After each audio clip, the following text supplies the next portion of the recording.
ยุบថ្មនាងអូនគេងឬនៅដេកស្ងាត់យ៉ាងនាងពីលពើមិនឃើញតបសារអូនមានរឿងអ្វីមែនទេបងនៅឆ្ងាយបារម្ភជីវ៉ាខលទៅអូនច្រើនលើកច្រើនសារគ្មានអ្នកលើ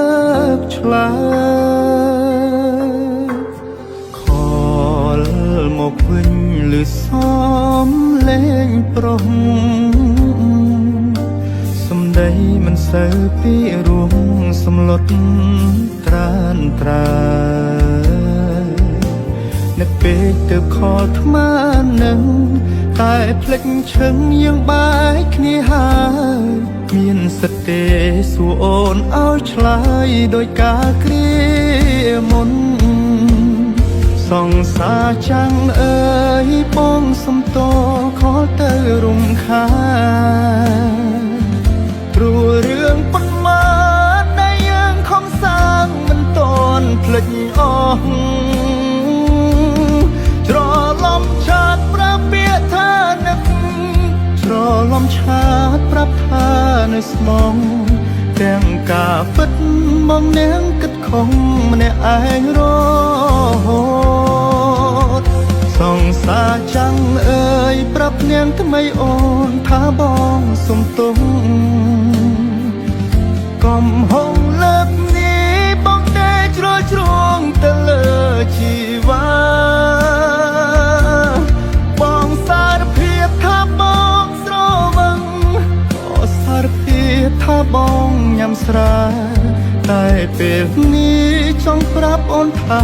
បងនឹកអូនណាស់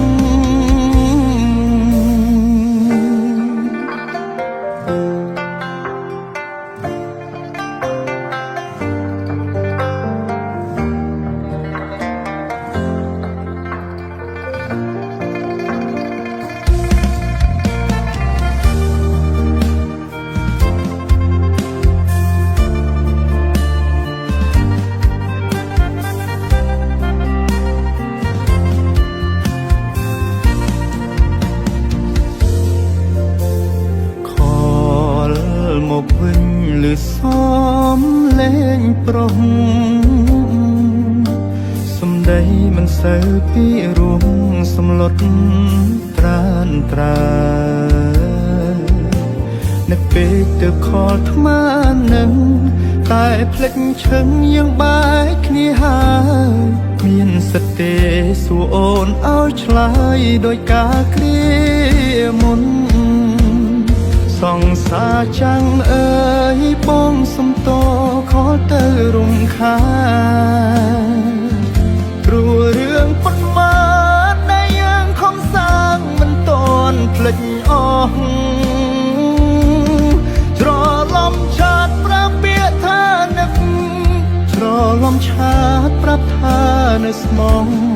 ទាំងការពិតមកនាងគិតខំម្នាក់ឯងរហូត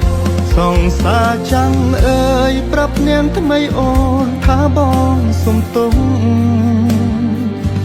កុំហងលើកនេះបងតែជ្រុលជ្រងទៅលើជីវ៉ាបងសារភាពថាបងស្រវឹង